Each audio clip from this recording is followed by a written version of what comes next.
Thousands of people were killed here in Sarajevo during the siege. Thousands were killed during the Balkan conflict. There are some lessons for us, media people, to be learned. The first lesson definitely is to stop the flood of sensation in the media. We should concentrate on the people, we should concentrate on what people think, on what people want. The work of regeneration goes on as Sarajevo recovers from a war that left 11,000 people dead, 1,600 of them children. Are there lessons to be learned from the way the war was covered? One Bosnian TV journalist grew concerned that although many reports were non-partisan, there was also media coverage that divided on ethnic lines and encouraged the horrific bloodshed.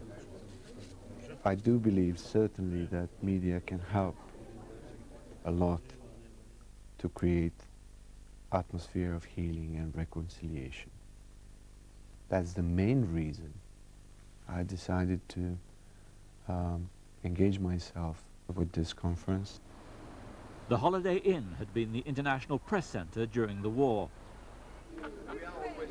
Once again, journalists came here for Sarajevo 2000, a conference to promote the media as a decisive force in building a free and just society. The conference was opened by the governor of Sarajevo. Sarajevo will use your experience, and you will hopefully convey to the world who we are, what we are striving for, and how to help us. And we know one truth, the truth being that we have to change ourselves first. Bosnia's Independent Union of Professional Journalists were joint sponsors of the conference. Their president is Mehmet Husic. The other sponsor was the International Communications Forum, whose chairman is journalist and publisher Bill Porter. What is the effect of your products, for good or ill, on the lives of the people who read, listen to and watch them? Is it peace? The two-day conference was attended by journalists from 21 countries, including Northern Ireland, Nigeria, India and America. Wherever you go in Sarajevo, there are many reminders of the 3-year war. There is still 40% unemployment, and the economy is very fragile. One man with vivid memories of the conflict was the editor of the local newspaper, Oslo Bojenja, when it became a target and was gutted by shell fire. But the attack didn't stop the presses rolling in the basement, and the newspaper continued to reach the streets. Some people in Sarajevo were angry with some of those Western journalists. Some of them were just waiting for people to be shot, to be killed just in front of your camera. But on the other hand, there were quite a number of foreign journalists, Western journalists, who were real professionals, who discovered the first concentration camps, who discovered a lot of war crimes. So, if I may, I should say that I pay a lot of tribute for those journalists who were real professionals and to the best prestige of our profession. The work of removing the scars of war goes on, while some people are still living amidst the rubble of their homes. But the city is gradually coming back to life. One Polish war correspondent went beyond just reporting the war. He volunteered to drive a supply truck to help the besieged citizens. Sarajevo 2000 brought him back to the city, which had changed his attitude to war reporting. I myself was motivated to come to the region because I didn't trust the coverage that was presented in the Polish media. And I tried to understand why this war broke out by myself. This city was a very special city. It was a city of the Serbs, Croats, Muslims, Turks living together in peace. So all these labels didn't work in here. And it was really difficult for the public and for the journalists to understand why these Serbs on the hills are the bad Serbs, and these Serbs who lived in here in Sarajevo, they are the good Serbs. I was interested in the people's life, how they were able to survive under these circumstances, how they were able to keep their dignity. I was asking them the same question: who are you? What nationality are you? The local media and the politicians force the people to identify themselves with their national belongings, to define themselves as Serbs, Croats, or Muslims. Thanks to the international media, finally the politicians, the Western politicians, decided to act, and the conflict was stopped.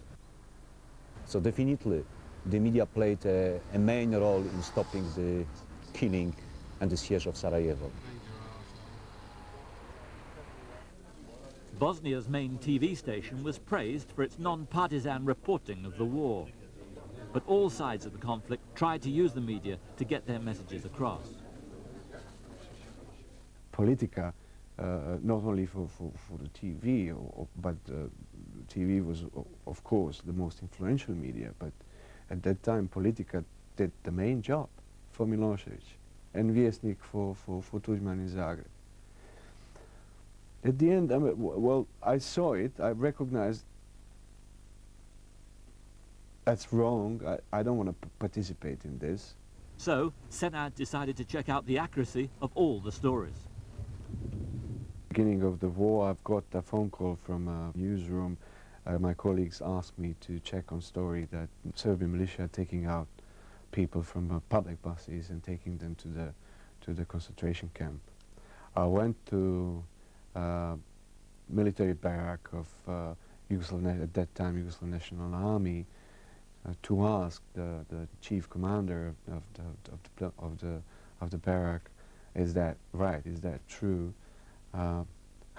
Unfortunately, I went to the wrong place. My face didn't fit there, and I ended up in a concentration camp myself. At such low points, he found a cemetery as one of the few places where he could escape for some reflection on the horrors he and his fellow citizens were experiencing. He was to discover there were opportunities to use the media for constructive change. In 1998, we decided to launch the campaign against segregated primary schools.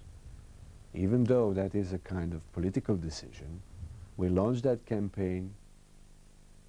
It lasted 8 months. The whole story ended up in the national parliament, and we forced, with our campaign, I'm proud to say that, we forced them to vote against that bill.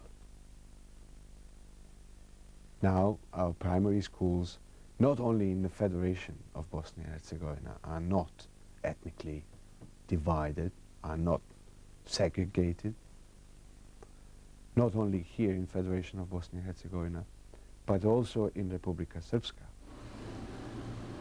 Many of the media professionals attending Sarajevo 2000 shared their experiences of what it takes to maintain ethics in journalism.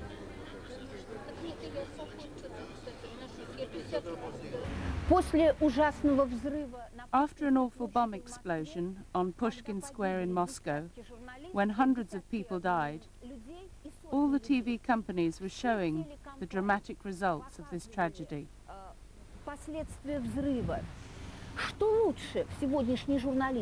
Which is better in today's journalism?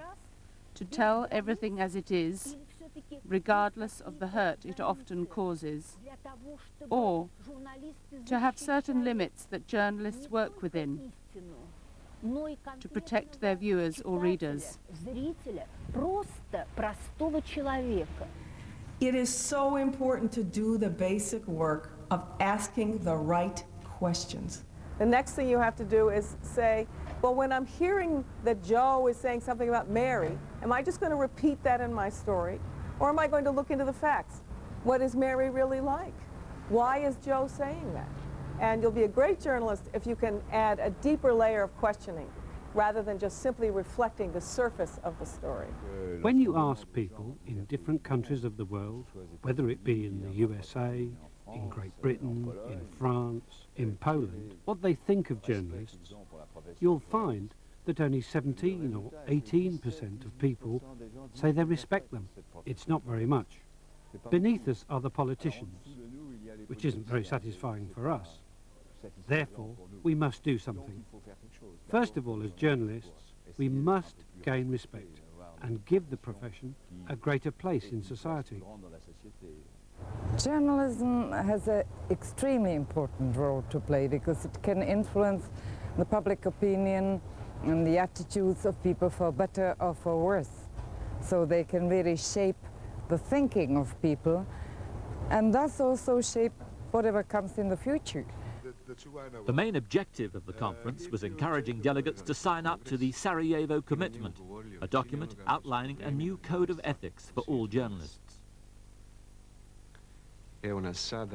So, here we are, before the most important, and I hope I won't be exaggerating, historical moment.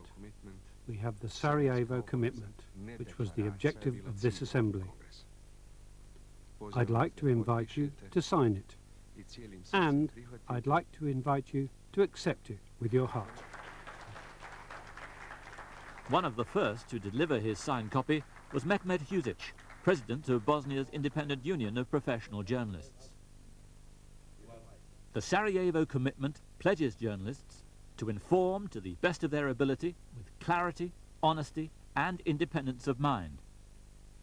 To challenge politicians to work for the next generation, not the next election.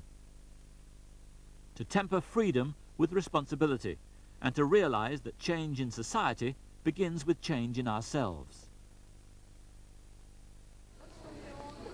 So, can Sarajevo, scene of so much suffering in the 20th century, but also home to a peaceful, multicultural society for so long, now begin to point the way to a new and brighter future?